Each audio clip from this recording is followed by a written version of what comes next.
Trabaho na, ayoko pa. Pero kailangan na. Saka ng book natin. We are here. Ah, grabe naman. Haba naman ang pila ng lift. Yun na yung pila ng lift.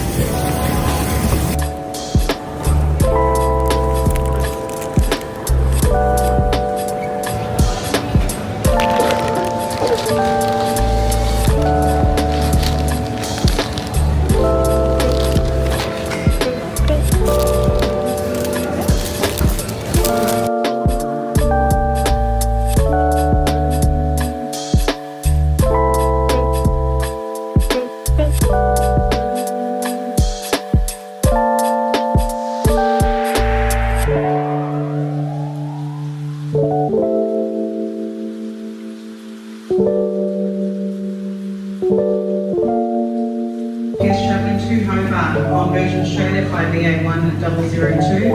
Please make your immediate way to gate 39 as boarding for this flight is... Put your seatbelt firmly fastened.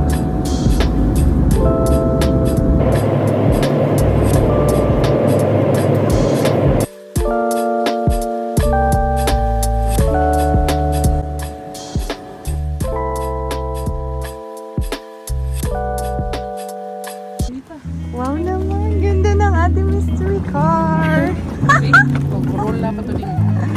Oh my God, so good. Surprise!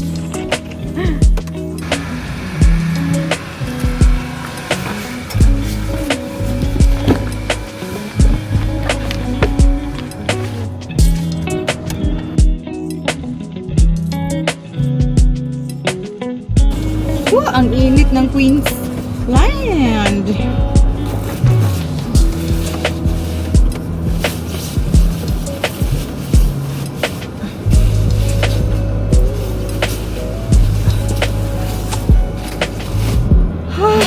Init.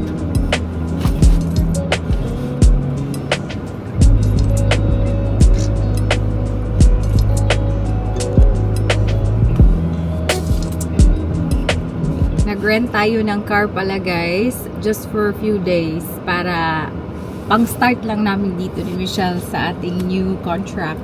Kasi nga, first time na hindi natin dala yung sasakyan. So, para makapag-grocery pa kami, gala-gala konti, and explore konti kung kaya ba tong lakarin yung ating mga pupuntahan dito, yung mga necessities natin ba.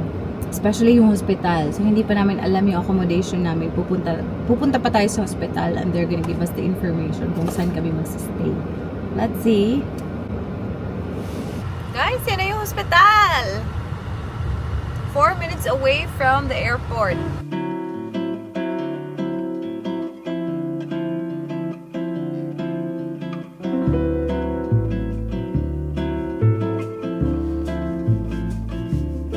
So, nakuha na pala natin yung key guys dito sa ating accommodation, and andito na nga tayo sa labas ng accommodation.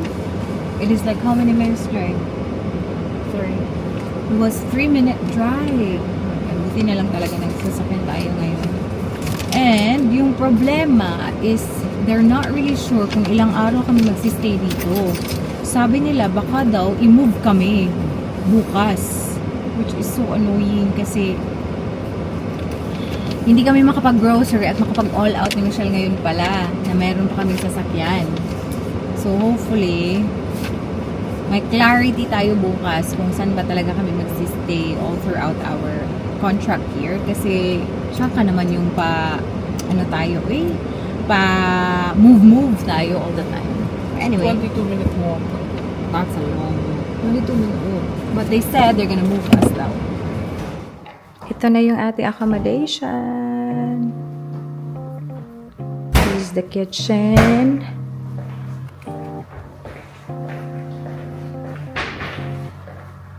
Tapos may lounge dito. Kailan yung pangluto dahil?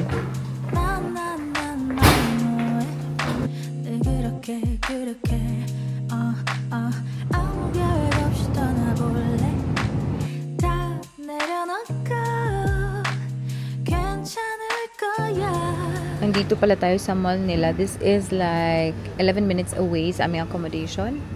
And Asian store it is. Namimili tayo ng mga ano. Oh, yan. Argentina meatloaf.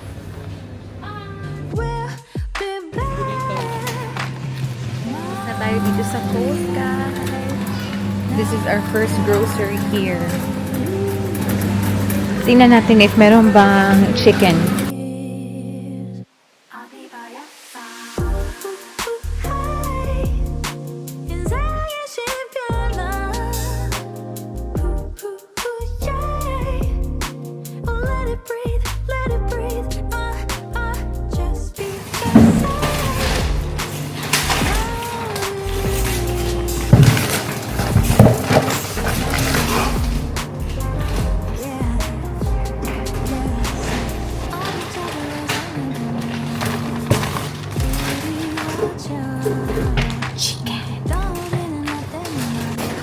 Ito yung una nating grocery. Hindi masyadong marami. Kasi, yun nga, baka i-move tayo dito. Baka bukas na nga. So, hindi masyadong marami. Meron kami isang kasama pala dito. Na-meet na namin siya. Yun.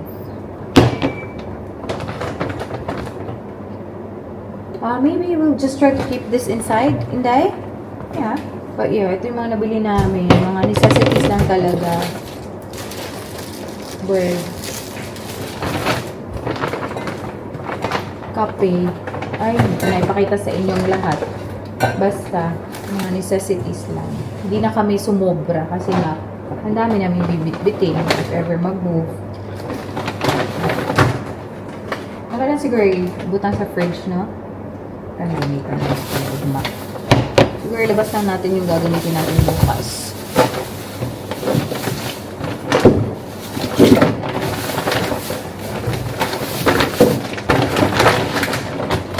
Of course, hindi mawawala yung rice. Konting meat, pambaon. Ayan.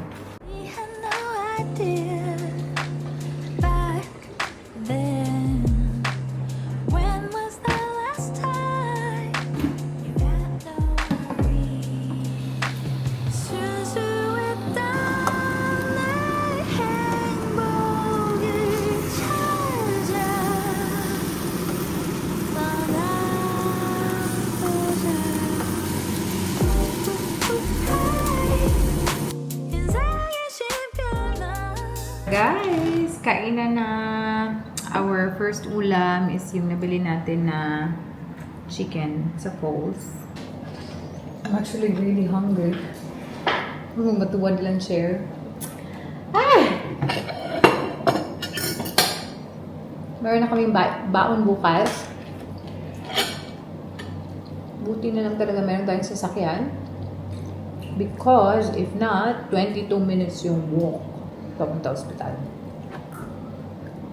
Pero yun nga. 2 days na tong car natin.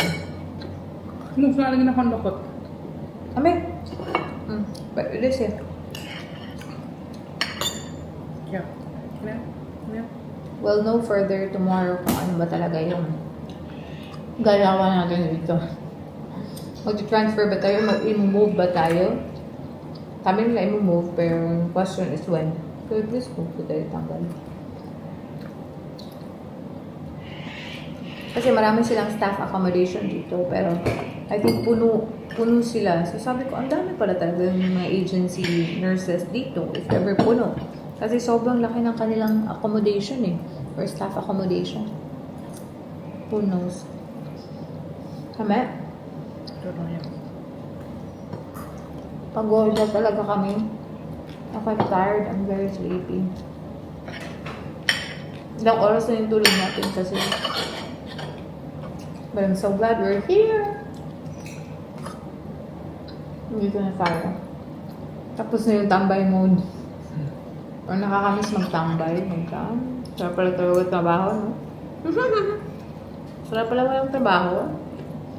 Sana all.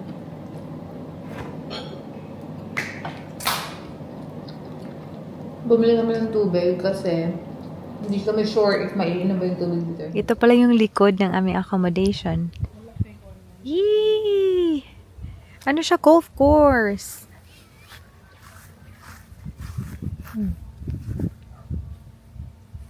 Oh, nice. So, pag andito ka sa Queensland, guys, yung mga tanim dito, makikita natin ang mga tanim sa Pilipinas, like ito.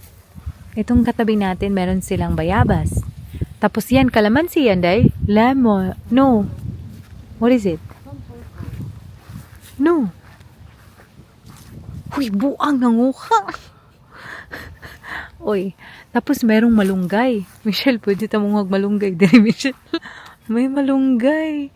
Tapos iyan, meron ding mga bananas. Saging. Huy! Alas, Michelle, bakit ang gani ka sa silingan doon? Anything that crosses your property is yours. Diyan din kami magsasampay. Ang sabi mo, girl? Oh my God! May saging talaga. Para naman tayong nasa bukid sa Pilipinas. Wala, day. Nadyo saging, day. May saging! Ha? Yeah. Asan? Hala! Yan oh, saging. Hinog na? Kita nyo? Spider. Kahit yung spider, same sa Pinas. Thank you guys. Kako mi bayabas. Kailan nakuha mo, girl? Sausawan. Tara, ipahita. Sausawan for the... Hello. Kalamansi na? No. No. Pero, Citrus. bayabas secured. Kain tayo na bayabas. It was the last thing I ate. The truth is, it could be something you ate recently. Don't swallow the myths. Get the facts at foodsafety.asn.au.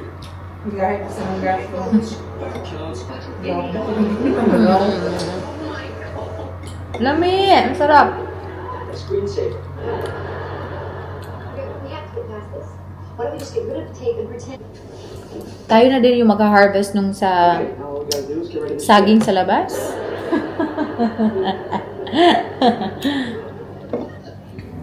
Ano sana kami ni Michelle ngayon, sunset watching, pero it's a bit cloudy today. Sorry. So, hindi namin nakita yung sunset. Pero andito tayo, nakatambay. Ang ganda din naman ng view dito. It's very close to the airport. May mga planes. Very nice tingnan.